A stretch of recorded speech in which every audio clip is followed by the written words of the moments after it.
Pero, tapos may biyahe ko, may tabing konversa ko po sa Aya Aki, so I feel like it's appropriate. Sabong Aya, happy Saturday.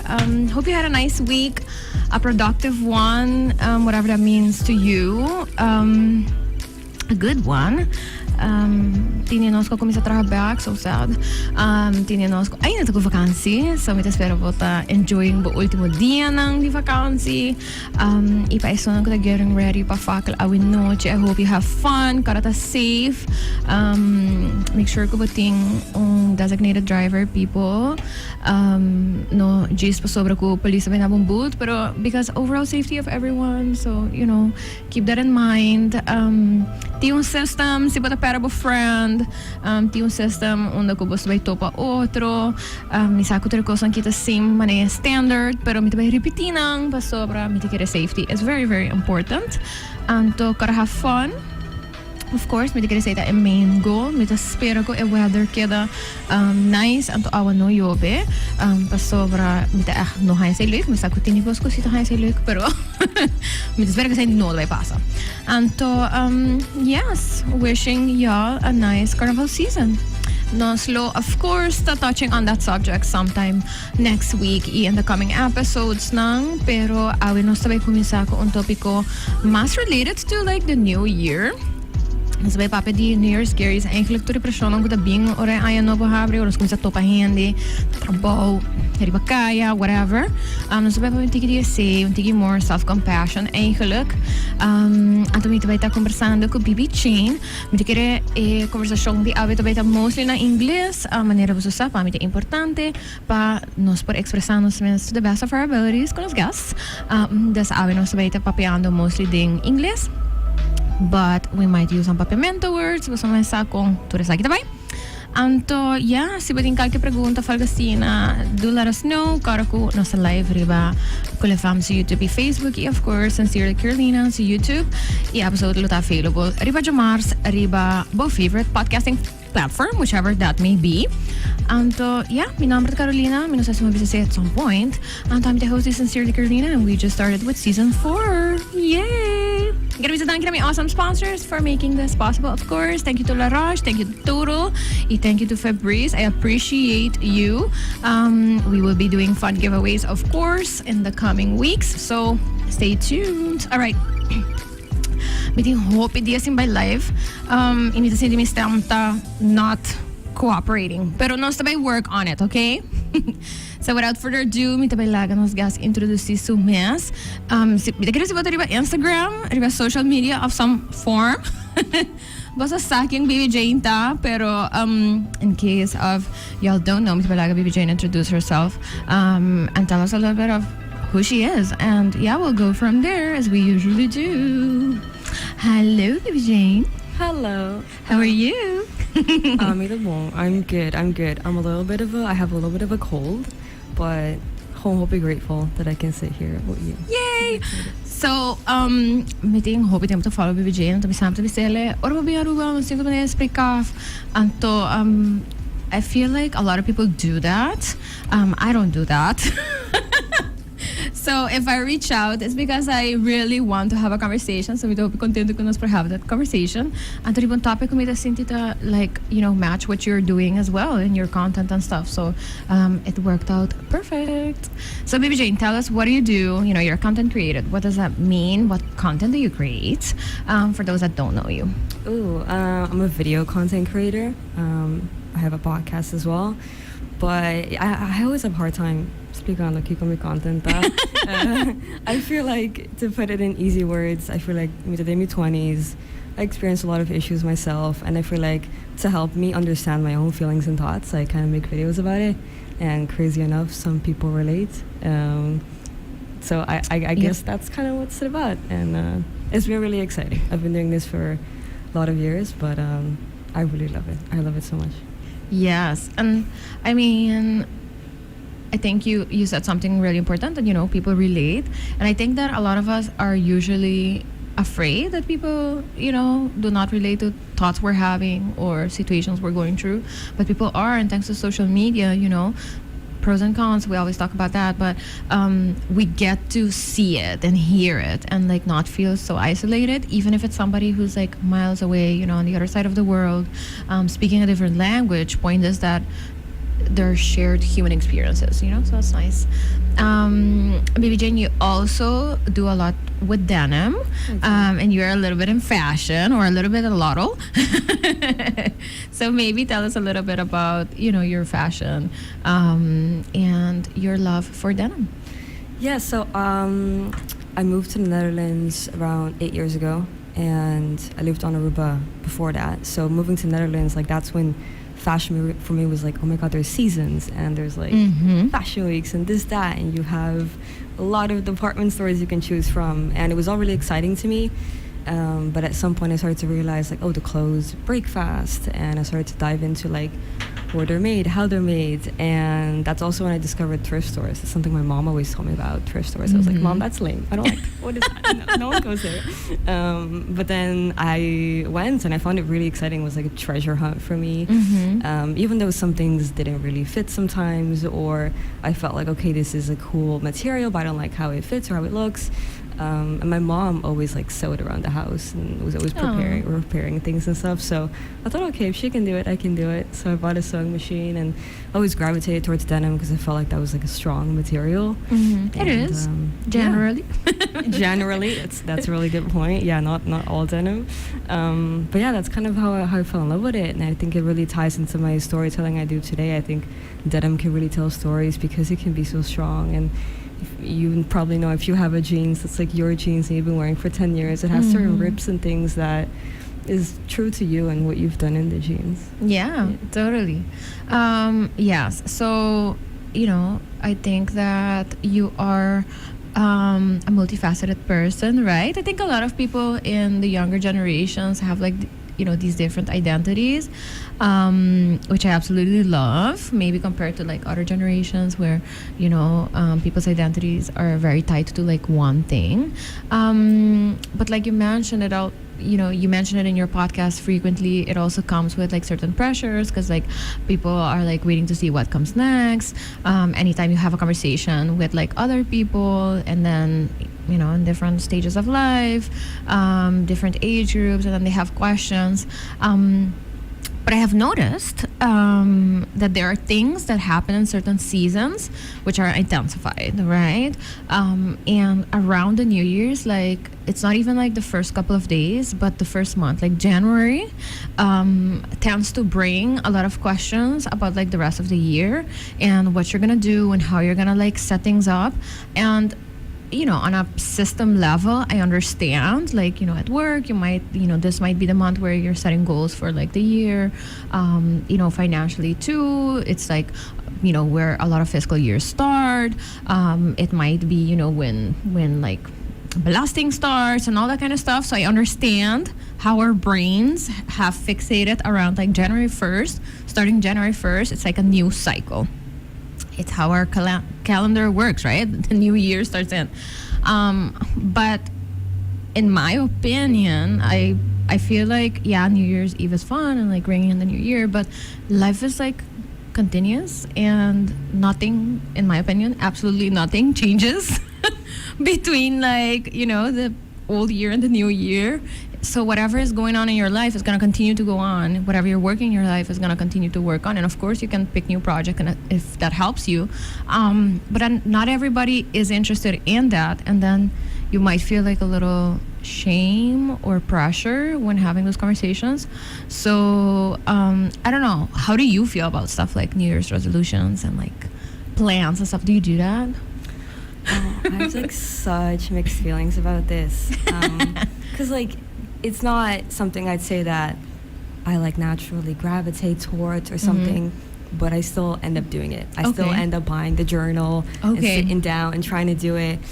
But I've been thinking a lot about, the pros and cons of it, and I also asked on Instagram what people think about it, and it was literally 50-50. Like, nice. 50% of people were like, no, you can just start a new goal like whenever. And other people were like, yeah, but it is like the perfect time to reflect and everything. And I think depends how you celebrate the holidays. For me, this holiday season was really like I really felt like I couldn't think about work and I really had to wind down. And I think that's when you do start thinking about goals and everything.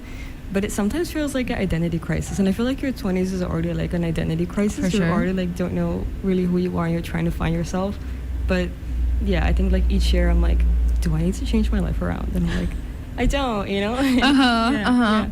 But it is a pressure, right? And it was, I guess it's interesting to see that, like, what you're saying, like 50-50, like people are at different places. So it's not like a majority feels this way. And of course, it's not representative of the world, but, just to have an idea where people are at. And I do not work with resolutions. I am really bad at even like setting goals, like unless like I have to, unless like I'm getting graded on it, or like I'm gonna be evaluated at work for it. No. And it has to do with my ADHD 100%, because it's hard to like stay on topic, stay on track, and like maintain that level of consistency in anything. So I know that in my case, my life has shown me that I'm not really good at like staying true to those like resolutions or goals. So I almost feel like doing that would like set me up for failure and upset me. So I don't do it. But then you're still confronted with people and they're like, are you going to start the gym? And I'm like, are you trying to tell me something? Because like, I haven't mentioned I want to start the gym. But it's just like so natural, because people are like, they might be planning on like, starting a gym, or they might be planning on like starting like a diet routine, or, a healthy life routine or whatever. Or they might be, considering learning a new skill, and which is nice, but then we tend to like project it onto other people and expect that from other people. And like you said, the 20s are already like so hard. This is my last year as a 20-year-old. Oh my God. Yes. And it's kind of scary. Oh my God, it is. How do you feel turning 30?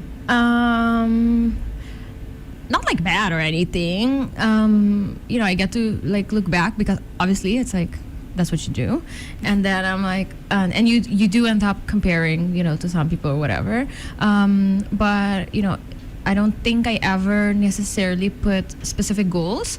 So I don't feel like I disappointed myself. I don't feel like, oh, by now I should have done this or I should have done that. The only funny fact, the only like goal, how Forbes has like the 30 under 30. Yeah, because you mentioned it. So I have always had like my own Carolina's 30 under 30. And Carolina's 30 under 30 is that I had to like have visited 30 countries by the time I turned 30. And I was super scared that I was not gonna make it. And it was crazy, because it's just me having this thing in my brain, and I keep mentioning it to my husband, I keep mentioning it to like close friends, and I'm like, I need to plan a trip to a place I have not been to yet, because like I need to make this. And then it ended up happening like super spontaneous. I signed up for like a course abroad, and then so I'm going to Malta by the end of this month, and I'm so happy that I'm gonna achieve like the one thing that I was really looking forward to achieve by my 30s. But other than that, I'm married, but it's not like something that I put in my head that I hoped or I was looking forward to get married by 30. We have a house. It's not something that we put as a plan. I certainly didn't. My husband is wired a little bit differently, so I am sure that these things are happening because of him. And we don't have kids, and that is not something that I feel like I should have had that by now. But biologically, it's not just like societally, but I go to physicians and stuff like that, and my clock is very much ticking. So then I do feel a little bit pressure, because I am a statistics girly. So then I do look at the statistics, and then I do panic. And once I cross that 30 threshold, in our specific fertility issues and stuff, like my chances are literally gonna start to plummet. And that is the only thing that I feel like, oh my gosh, I don't feel bad, or I don't feel like, oh, we should have started sooner, because we were not there yet. So it's like not like, but that is the only thing that I'm afraid about or for. Yeah. So yeah. How about you? How are you going into this year? I know that you are on the other side of the 20s. I feel like it's different. I feel like you're in like the first half of the 20s and then you're on the second half of the 20s. How is it like, going into the new year, being your second half of the 20s, just figuring life? I'm not going to turn 27. And I mean, it's really interesting when you said that thing about traveling to 30 countries. I think naturally I hear my mind saying, should I do that?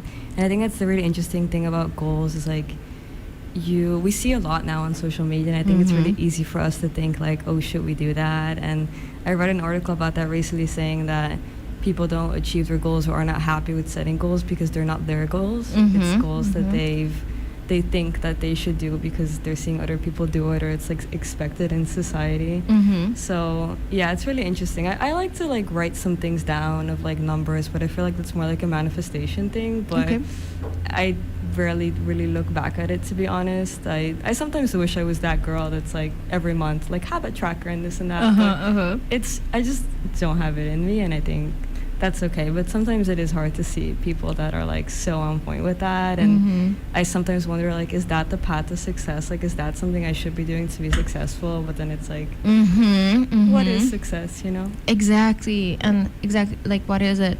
But also being realistic, I have very much learned to adjust my expectations and goals or dreams or wishes to reality. And I think that social media gives you a space where you can detach from reality, and sometimes that's a good thing, but it can also create a lot of like very, I want to say, like, I don't want to call it crazy, but like unattainable things. And so I wanted to do like 33 countries by the time I turned 30, right? And that was like in my early 20s. I was traveling more at that time. In my teens and my early 20s, I was competing in a sport which I got to travel a lot with. So I felt like it was like 100% going to be attainable, right? But then, I had to finish up my education and do my research. And then I started working. And then realistically, my salary is not the type of salary that's gonna take me to like, new countries, like, every vacation. Also, vacation days are limited in my case.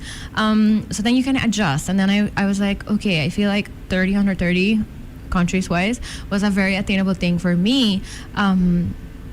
And then I adjusted to it, and still being a little bit worried that I might not be able to make it. But that is also okay. That if you start the new era in your life, and then you have like this goal, that you're allowed to kind of go back and be like, maybe I was like over excited, or like I did not consider some things, because you don't know until you know. And then you get to readjust, and that's okay too. So that is my issue when things are like so set. And then when you share them with people, I have this thing. So I don't know, you tell me how you feel. So when you share like a specific dream or goal with people, I feel like if it does not come true, or if you're unable to like achieve it, you're not the only one who's disappointed, but then you have to break the news to other people and see them be disappointed at the same thing. I don't like that. Like, I absolutely do not like that. Like, if I'm doing something, it's for me, and then like I do not need you to be like, "Aw," or like really, because then I feel like extra bad, and that might be like a little bit of my people's personality thing. But yeah, so even if I have like certain goals during the year, I might not share them with colleagues and stuff, because I'm like, I'm not about to hear you tell me in July that you haven't started the gym. I still see you eating the same or whatever. Yeah, it has two sides, right? Like on one hand, you can use it as a motivation, but on the other hand, sometimes it's like, maybe the goal is just for you, and you can hold yourself accountable. You don't need those people. But yeah, I can relate. I remember I ran a half marathon last year, and I told everyone, I was like, you better come see. And then the days started to get closer, and I was like, I don't want to see anyone. Why did I tell everyone? And now I need to do it. Yeah. I don't know how this is gonna work. Yeah. Well, it is scary. And I think you mentioned something nice, because it can work as a motivation, maybe as a form of accountability. Some people like having that, and I think that to some extent I am the kind of person that would need to like have somebody or something to help me be accountable, because I like structure. Or it's not that I like structure. I function well in structure. I don't like it. I want to be able to do whatever I want to do at all times. But structure helps me, make sure that I stay on track and stuff like that. But I think there's still like a difference between like accountability of like, having maybe like a friend that you start running with, or having, a colleague who you're both are gonna like, check in with each other about like your lunches or something, like little things that can actually help, versus like having people who are just gonna like keep tabs, Yeah, it And really depends on the person. Like, who are you gonna tell? Yeah. And what are the expectations you can set around that? Exactly. And should you communicate those? Yeah. I was listening to one of your episodes, and you mentioned something along the lines of like, you post content online, which opens up obviously to people having opinions, but then like, should you have those opinions or not? Like, should you set rules around that? I love it when I see posts and people have rules around their posts. Like, they'll be like, no hate speech like accepted, and comments will be deleted. And some people feel like, yeah, why are you putting rules? But yeah, it's my content. Like, I get to set rules, right? It's creating your own little safe space. Yeah, sometimes hard, but I guess, yeah, sometimes it feels nice to be like, okay, this is my little space, and I like to curate it. Yeah. Even though sometimes, I don't know, hate comments is a whole thing. Hate in general, what kind of hate is it? Is it feedback? Is it not, But I guess the most annoying things that don't deserve attention are things that are totally off topic and pointing out something that is really not necessary. Yeah, exactly. Yeah. And I don't know, I haven't been to the Netherlands in a while, so after I left I don't want to say that I was upset, because I did go to Europe back. I just didn't go to the Netherlands back. But how has it been being here? And you are very much in the online world. I do not know like what your social life is like in the Netherlands. Like, do you like talk to a lot of people? But I feel like in Aruba, because it's small, and that's just how it works, you tend to bump into more people than intended to, maybe, right? You go to a big grocery store, and then you might bump into like parents' friends, you might bump into old colleagues, you might bump into old school friends, whatever. Have you felt like in any way like these things have like heightened because you're here and it's small, and people have the tendency to measure life and like those milestones or whatever? Like, how has that been? It's interesting because I feel like I thought that at some point, I don't really care about people's opinion, I'm fine with who I am. But then every time I come here, I catch myself still caring. And I think because it's what you said, because it's small, and I feel like in the Netherlands I can walk and see no one I know for like months, depending on where I am. And yeah, here it's different. And I try to not fall back into that bad habit, but I wonder how it is for people here as well. But honestly, I do feel it. I do feel like, I need to have my hair look good and stuff like that. But I try to ground myself and be like, this is just who I am. I can't change it. And then that's just how it is. Yeah. Have you had like people who you haven't spoken to in a while like come ask you like personal questions? And personal questions is defined by each person, I understand that, but have you felt that where you bump into people and then they're asking you like very specific things, and you're like, hello, I'm fine?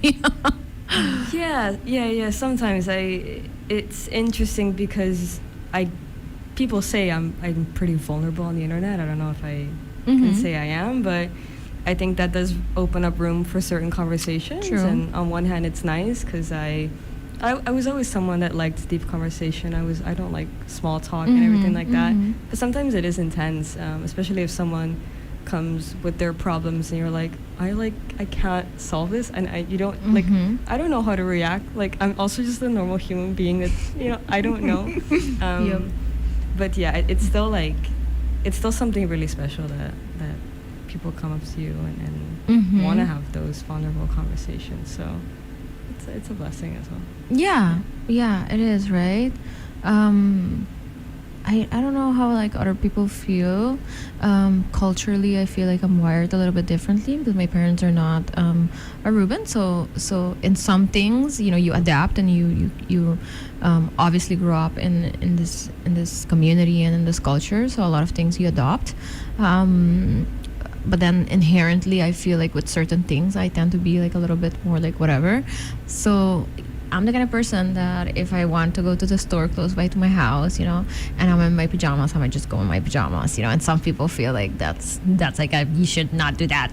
But I do stuff like that. And I do think that I have created like a barrier as a person. So anytime that I go to like the big grocery stores where I know I'm gonna spend some time because I have a long list, and I'm going by myself because sometimes I'll go like with my husband or sometimes I'll go with Kay. We do a lot of grocery runs together, and then I'll wear headphones because I do want to create like a physical barrier, where I do not want to have like beyond the hi konta ko po mama na, because I don't as a person, I mean I talk a lot obviously, otherwise I wouldn't be here, but I'm still relatively reserved about like my own bubble and stuff like that. And I do feel like in certain seasons it fluctuates, and in certain seasons, because there's a lot of emotions going on and excitement and happiness, and you tend to bump into more people feel like they're also allowed to like ask more and give more opinions, and maybe even provide like unsolicited advice and solutions to situations. And I think it's hard. So, and I don't think we stand still to the fact that for some people that is overwhelming, and it can stir up like conflicting emotions or uncomfortable emotions. So I think that hopefully going into this new year, we can like watch ourselves when we ask people stuff like that. What's your goal? What do you want to achieve? Like, oh, you didn't achieve that last year. Like, weren't you supposed to finish like last year? Or stuff like that. And then just give people grace and let them tell you whatever they feel like they do want to share with you. When they bump into you or something like that. Yeah, and maybe it's also like being on a small island, it kind of feels like you know everyone, and that kind of creates that maybe feeling to be like, oh, I know you. Like, that's how this is going, right? It's like, I know you, I know your parents, I know where you went to school. That's a lot of like very personal things. I'm allowed to ask personal things. Literally. Yeah. No, I can imagine that socially it can be a bit overwhelming, and I think the older we get, the more we get to like show our boundaries. I remember being a teenager, and it was people pleasing everyone. Okay. I just didn't have boundaries, and now I'm like, oh, I can like create that, like you said, like that little barrier of like, no, I don't want to talk to people right now, and I'm going to protect my own energy right now, and I have to for myself, and choosing more for yourself as well. Yeah.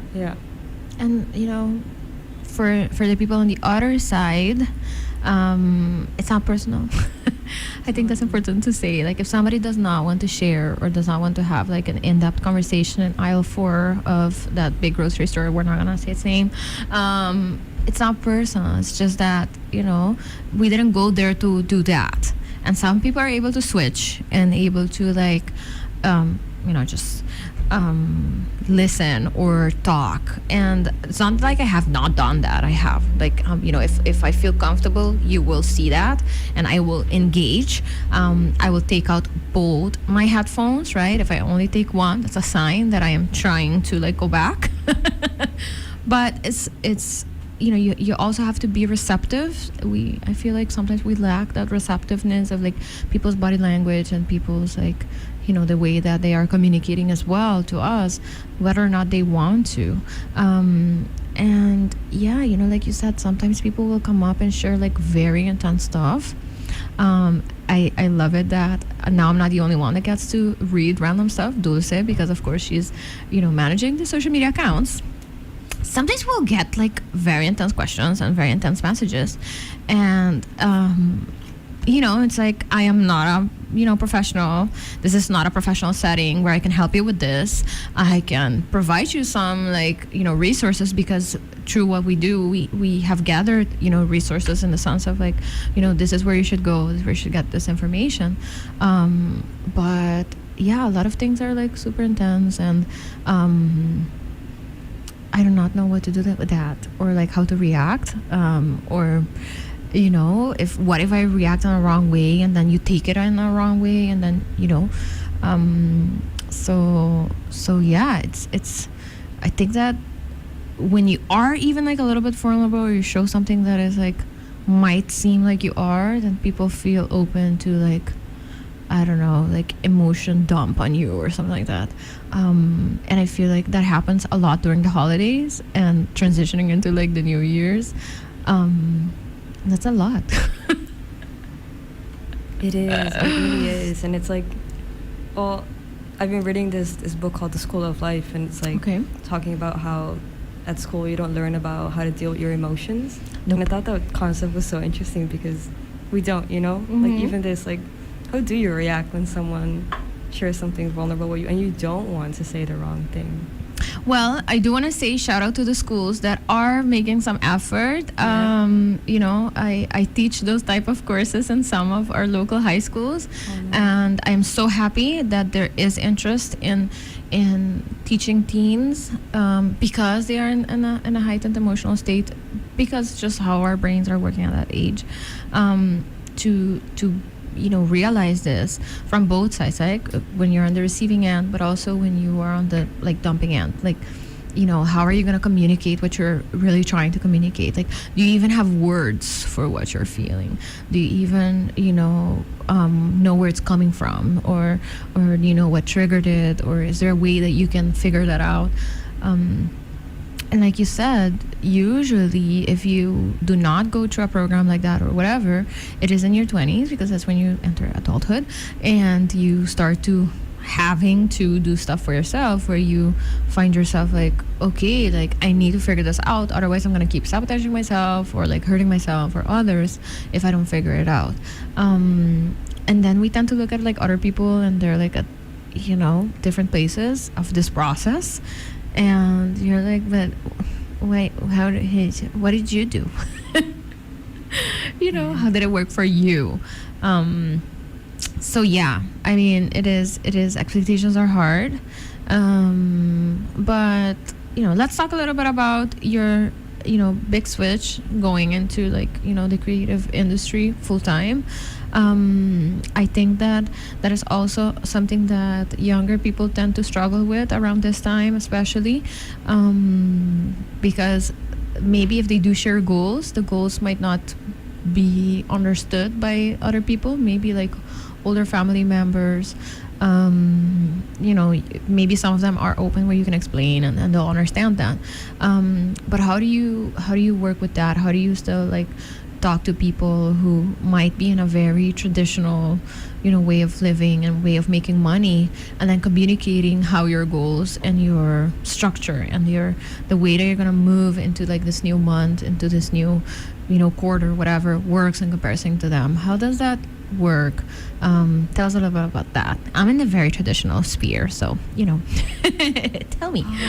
I mean, I feel I've learned to communicate certain things to certain people and other people not. Okay. Because I think some people won't understand, Mm-hmm. and that's fine. Of course, if they show interest, I'd love to explain it. But I think also to avoid getting disappointed by people who say it won't work out, or them telling me things that because they don't understand the industry of stuff, I'm protecting myself, and I'll just maybe make it sound shinier than it is, or just say that I'm doing fine, and seek feedback from people that maybe do understand or are in the industry. But I feel the thing about goals as well, especially being a creative person that is still trying to figure out who she is and what she wants to do, sometimes I've also felt really put in a box, and then meeting up with someone and them asking me about that specific thing that I maybe not interested anymore, or maybe even struggling with, and that's hard, for them to bring that up again. And I feel like that's also something I've learned to not do with others, you know, like don't put them in a box. I feel like that's maybe also really traditional, and that's just how kind of the world worked, you know, like find one thing you really like and do it for the rest of your life. And it sounds like a blessing. Sometimes I'm like, I wish I had that, because I feel like then I could just be an expert in one thing and just I'd never had to feel lost. But I also embrace it now. I'm like, you know, I'm just learning as I go, and it's fun to have different skills and to I think it's also a privilege, totally, you know, to be able to have that freedom to discover different things I like. Have you had people ask you like, you know, but is it like a real job, or do you even make money with that, or is it like for now, or is it like, do you really want to do this long term? Like, do you get that type of questions, or like that type of like comments? Yeah, for sure. I feel like it's more like a show don't tell kind of thing, and okay. I feel like I'm actually pretty bad at talking about my job. I have a boyfriend that he's like, you never talk about your job, and he's always like, she's doing this and this, and I'm like, oh my god, I don't know, like because I feel like it is a complicated job, and on the other hand, it's also I also find it like a privilege of what kind of job I'm doing. But yeah, totally, I feel like especially growing up here, it wasn't very like, even at school, it wasn't like go get a creative job, you know. I remember wanting to do like photography, and people being like, how do you make money with that? Like, that's more like a hobby. And I get it, like it is very risky, and it is very uncertain. It really is. It still is today. I don't know what's going to happen next month, and I never thought I'd be that type of person. I met my boyfriend like around 7 years ago, and he was always like that, very entrepreneurial, and I was like, I don't get it. I'd rather just like have something really stable. He has been like that since like middle school, because I know him since middle school, so he has very much been like that since like forever, right? True entrepreneur. Yes. It's insane. I find it really like a skill. So, you know, it is scary, and it is like, you know, I don't have kids. I don't, you know, have anything that ties me down to be able to be that risky. But sometimes it is complicated to explain to people, and I do want to encourage people to still like chase your dreams. And I feel like one motto I've been having for myself is like dream bigger. Even though we've been talking about goals and everything, I feel like if you really, really want something, like it can happen. It just takes a bit of hard work and trust in yourself. Yeah, and I think maybe, you know, I'm just thinking here that we might be like a little afraid of like saying or explaining some things to people because of what you said, right? Because we can almost expect their reaction, right? We can almost expect, especially because we, you know, as you grow, you learn to read people, and sometimes we read them bad, but it is a human skill that we get where we eventually, because we put people into boxes, of course, we tend to be able to predict which type of person might you know, be interested in something or might not react, you know, as you thought towards something. And then, like you said, you might find yourself like not sharing, whereas to like maybe Ravi does feel like sharing a little bit more about your situation. But, you know, is it like, now I'm gonna ask you, is it because you don't even want to engage in that energy where you're like, it really doesn't even matter what your opinion is, or is it still where you feel like that opinion might get a little bit to me and I want to protect my energy? What kind of opinion do you mean? Like if somebody might say like, oh, what does that really mean? Like, you know, or so is it like, it's like playing with your phone, or I don't know, stuff like that, right? Or I'm gonna use myself as an example. Like I do a lot of volunteer work, and I'll have like, you know, every other time I'll have people being like, you know, but what is it really that you really do? Like, you guys just sit in a meeting and like, you know, like does it even like matter, or stuff like that, right? And I'm in a lobbying organization, so you work a lot on stuff that is intangible.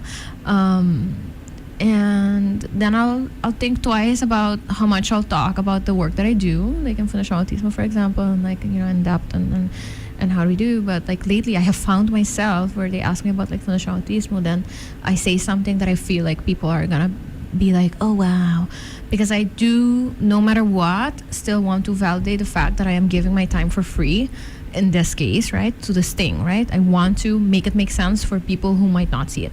So then like now this year we're gonna go to the United Nations and stuff like that, and then I say that and I'm like, yes, we're going good, we're going to the United Nations, right? And everybody like, oh wow. And then I'm like, we've been doing awesome work for like a very long time, but then it's not enough for people to like validate the fact that I am spending my time and energy in this project, right? And it's like both things. Sometimes I really don't care. But if I'm tired and, you know, trying to find the energy to finish some stuff, then yeah, if somebody tells me like, and then here in Aruba, like you said, people feel like filters is like, and they'll say stuff like, shouldn't you be spending this time with your husband or with your family, or, you know, stuff like that, or you could be making more money if you spend this time and energy doing something that's monetized. And that can be like super stressful, right? How do you experience it? Like when people might have like opinions like that, is it more like I don't even want to engage in this conversation, or is it more like I do want to protect my energy and I kind of don't want to be put into like a, you know, questionable box or whatever? Yeah, I do feel like I kind of protect my own energy, and maybe it is like a show and don't tell thing. And I think being in social media, you learn a lot about seeking validation. You know, I think social media seems very much like you're constantly seeking validation. You're constantly like instant. Yeah. So I feel like I've just learned to like not maybe seek that from certain people or seek that understanding. And I guess it also depends about the people you have around you. But yeah, sometimes it can be frustrating. I think it also it's a very like glamorized industry, and I feel like sometimes it's really hard to explain it. Like, I don't just do unboxings all day, you know. I have, you know, I make certain videos, and if they don't understand, they don't. But I can understand if I say, oh, I do things online, people have this picture of what it is, but I don't feel like pressure to change that idea they have of me. I'm like, if you want to see, you'll see, and whatever, you know. I don't feel pressure to clarify the wrong idea they have of it, I guess. Yeah. That's good. I mean, I personally think that is good. You have to choose who you really want to do that with. I'm big on that. I have grown bigger on that. So we use this passion project, right, to try to bring topics that I think are important in a way that I hope is informative, and I hope is teaching somebody something, is creating more empathy, where people are like listening to people and being like, oh, okay, maybe I should think twice if I should ask about that or whatever. But then, like you said, you know, if it's people closer to me, then I might go into it and be like, we really need to talk about this, because I really, you know, I'm not okay with you expressing like that in regards to the situation or whatever. But then, you know, maybe with like a colleague or whatever, I would be like, I'm not gonna do this, you know, we're just gonna let it go. And then if it happens repeatedly, then I might address it, because it's like affecting me personally.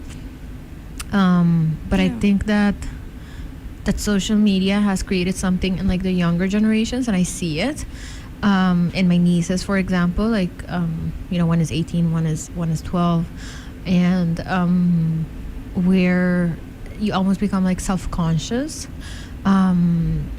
because everything you put out there can be like taken in whatever person's perspective, and, you know, be interpreted in whatever way they want to, and then you have to over-explain yourself. And that might create two types of people, where you'll have the person that like posts nothing, and, you know, they're super self-conscious. If they do post something, that they might like remove it afterwards. They don't want to be tagged, they don't share tags, because what if the picture is not perfect, or I don't know if I want to be seen with this person, whatever. And then you have the other person who's like over explaining everything, right? So they'll post a post and maybe nobody said something, and then they'll go into explain and say like, what I meant was, you know. How do you see that, and how do you navigate that as a person who is consistent on social media? Oh, I feel like one thing that also just came up in my mind is like being a woman and having to prove yourself. Yes. Especially when it comes to making money and things. I do see it with someone that, you know, like if they do something, it's very like glorified, and if we do something, it's like, oh, you make stupid little videos on the internet, like does that really make money? And Yeah. I think there is kind of like a pressure for women to have to prove themselves, so maybe it does come from there, you know, feeling that pressure to be like, but this is a serious thing and take me serious. You know? Yeah. I am doing something serious. Totally. And it's in all areas of life. Oh yeah. I feel, right? Yeah. I see it too, and I feel it too, right? It's like sometimes I'll see, I'll be in meetings or in like, you know, forums or whatever, and then I'll say something, and then a man repeats it, and I hear people going like, oh yeah, and like before, I want to say before, like a couple of years ago, I would literally like go in like complete inner panic because I'm like, am I hallucinating or something? Because like I feel like I said that, and like there was like no or minimal reaction or something, and I would really like fight with myself and my brain where I'm like, oh my gosh, like am I imagining stuff, you know, like. And now I do this thing, and I know it's a little awkward, but I just like say it verbally, and I'm like, I just said that. And it's not because I want to be like a smart mouth or whatever, but because, you know what you just said, like as a woman, and it's not just with other men, it's with other women too, because it's how society is wired. I find myself like constantly making sure that I don't let it pass. Where, you know, I do want it to be like noted in like people's mental records or whatever, that you chose to ignore, like, you know, a woman's opinion. And in Aruba, ageism is like a real thing, especially in like more traditional professional settings. So it's like a double down. It's like you chose to ignore young women's opinion, and then glorified it when like an older man repeated it. So I make sure that I like express it, and it's kind of scary because like some people will be like, yeah, I was like, oh, we didn't hear you, or like, you know, whatever, and then it's like almost like the gaslight that comes afterwards, because it's like, didn't you though, like. 100%. But that happens in the online presence too, but it's different because people are behind a screen. You do not, you know, you cannot hear their tone. You do not know sometimes who these people even are, or why they think they you know, they're allowed to do something like that. And people steal stuff on social media, like opinions too. I've had a male politician do that to me, like you know, steal my content and not even like rebrand it, like just like, you know, put his name on it, and it was like infuriating. And then you're like, oh my gosh, like it's not serious like when I do it, because some people shared it, but then this person did it and it was shared like over so many times, and I was pissed. And I'm like, is it more serious because like it's a guy who's in politics like sharing it? Like it's the same information, you know? And it took me time to research it, to put it together and all this stuff. And then it's so yeah. How do you navigate that when you see stuff and you're like, it's like, this is technically like mine, or like this, like I worked on this, and then somebody else is like using it in a way that it was not intended to be used or whatever. Like how do you navigate that in your world? I feel like luckily I haven't experienced it in how you experienced it. That's very intense. Yes. Yeah, I can imagine. I am not letting it go, because I know that like, you know, the next elections are coming up, so y'all might be thinking like with Carolina, I'm like, maybe this is a warning, do not do that, people, next elections. Like literally. But yeah. What do you experience where you're like, you know, you'll see stuff and you're like, but hold up, like why is this like working and why is mine not, or what do you feel that?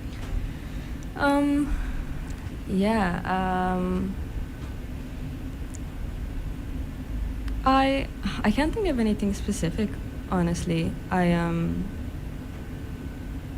I feel like, I don't know, I feel like now I'm at a very good place with the internet. That's which is good. Something very crazy to say, but I think I am at an interesting, good place with the internet.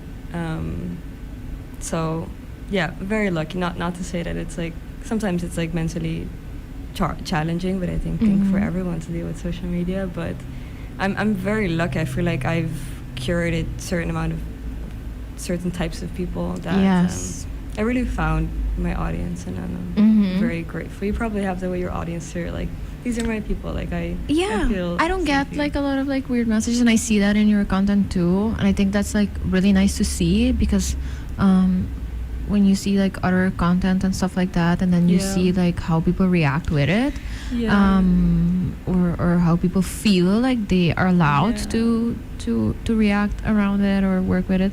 So I'm really happy to see it, and I think it has to do with, although you said like, you know, you were a people pleaser, and I think to a very large extent I used to be that too when I was much younger, but I think it's also how you present yourself that you are immediately like creating a certain boundary, right? What is acceptable, what is not. Exactly. And I think it's also like, I don't know if it's a thing like that, but it's also like platforms. I'm not really on Instagram. I remember being on TikTok, and I remember vividly when I was here last year and posting stuff on Aruba, and I think I went to a tunnel. I'm not going to say the name because I said it wrong in the TikTok. Okay, and no people worries. went off, you know, and then those are moments where you're like, okay, I don't need like 200 people telling me like one is fine, you know, and I think people can get very defensive sometimes, but yeah, that's just Nationalism is big here. you can't say anything wrong.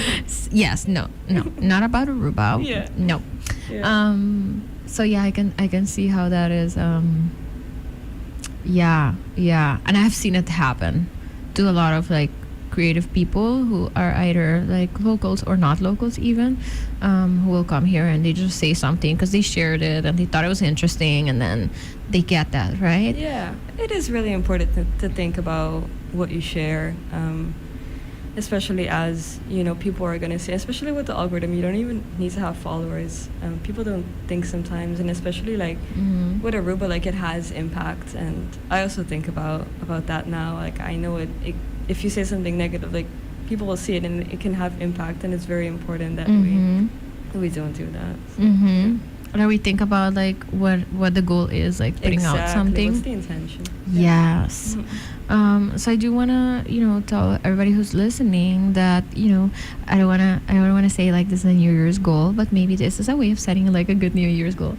Maybe think about like how we react to, you know, to content online, but also when we talk to people, and you know, ask yourself like, before we ask like very deep personal questions, or before we impose like what we think people should be doing at a certain time in their lives, or a certain time of the year or whatever, think about like, you know, do I really need to know this, or do I really like, is this really important? Like, is this the core of the reason why I'm reaching out to this person? And think about that, right? If you just want to connect to a person, maybe do not ask them about like their marital status and like stuff like that. Like, that's weird. Stop doing that, you know? But maybe think about like checking in about like, hey, how are you doing? What are you into these days, right? What are you doing for fun, or what's bringing you joy, or whatever. I think that we will get a lot more out of people if we focus on those things rather than like specific societal like milestones that are for some people like impossible to attain, and also unrealistic in today's conditions, you know, economical and societal and whatever else. But yeah, I do think that as we go into like this new year and we start bumping into people that we think twice about, like, do we really want to connect, or do we just want to have intense small talk? Because that's what it is at the end of the day, like asking somebody, how's your job, where do you work, and stuff like that. You know, it's just intense small talk, and like, is that really, really important? Yeah, I think my biggest takeaway is what you said about not taking it personally. Like you said, at the grocery store, if someone is not, you can maybe sense they're not in the mood.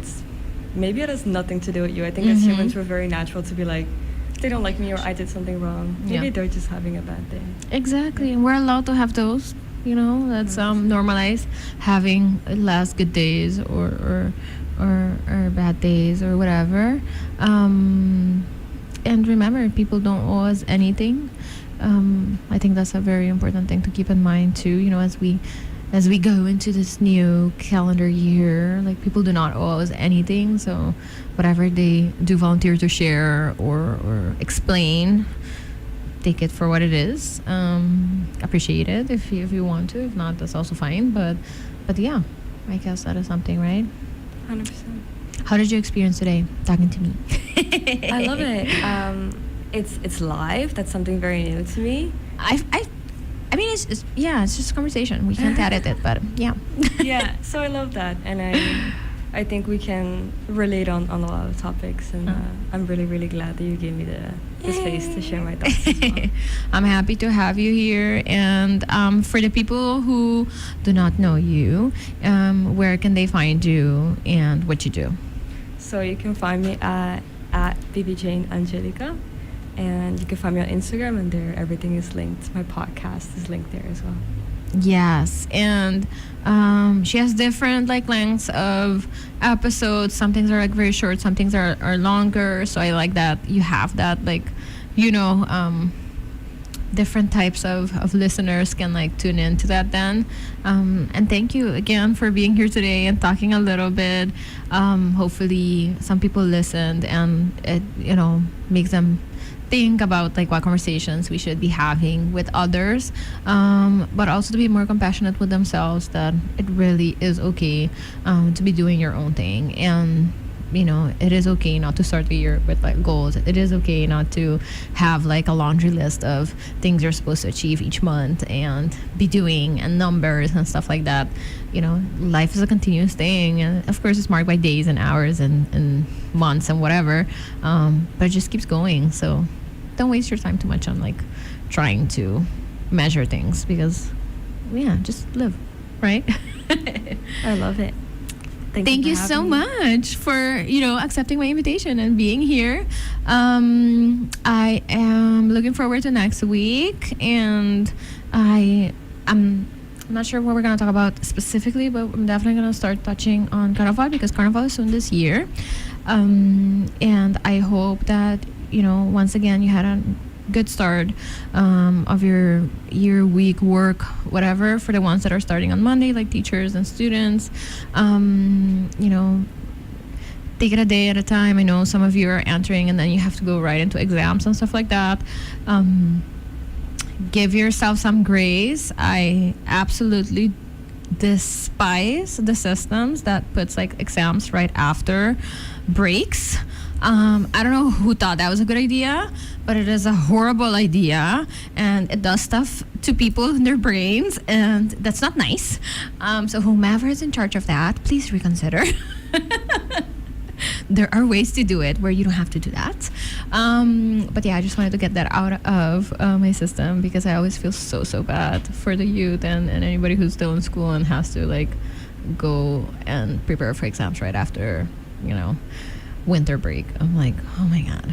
But yes, so enjoy Carnival today. For those that are going, be safe. Once again, I am going to repeat that. Please be safe, for yourself, for others. If you're going with friends, have a system. Do not leave your friend behind. Have a plan. Drink lots of water. And be nice, right? We're not gonna push people and whatever. And for those of you who are doing last minute decoration and shopping, do not yell at the people at the stores, because it's not their fault that you're doing last minute stuff. And I say this because I see a lot of you doing stuff. I saw a lot of you behaving certain ways during Christmas shopping, and we talked about this, right? Be patient. It's like you make choices, that's the result, right? We just gotta think about it. So yeah. Thank you, of course, to my awesome sponsors for allowing us to talk about whatever we want to talk about today, which was, pressure. So thank you to La Roche, thank you to Toto, thank you to Febreze. I appreciate you so much. Happy to have you again for another episode. And thank you, of course, to Kula Fam for giving me the space. Sibo atunan un tikilat anto bata catching the end of this. Do not worry, bopor escucha full episode back. Riba Kula Fam sa YouTube, Facebook, Sincerely Carolina's YouTube. And se você não follow me ainda on social media, you don't have to, but it's nice if you do. My Instagram at sincerely.carolina. E se você quer tem a more informative side of this, onde eu nós compartilhar more written information, longer captions and stuff like that.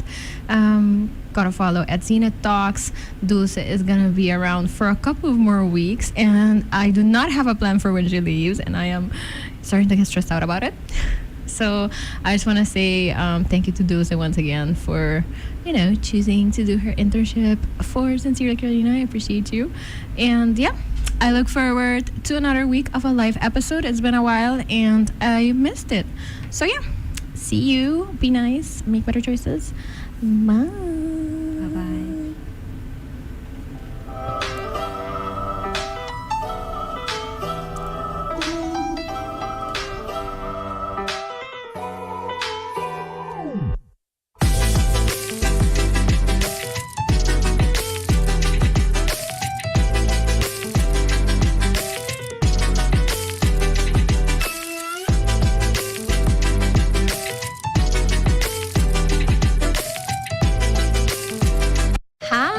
I'm Carolina, and I am the host of Sincerely Carolina, a series of educational conversations about current social issues with local and international experts. Make sure you tune in every Saturday on Cool FM from 9 a.m. to 10 a.m.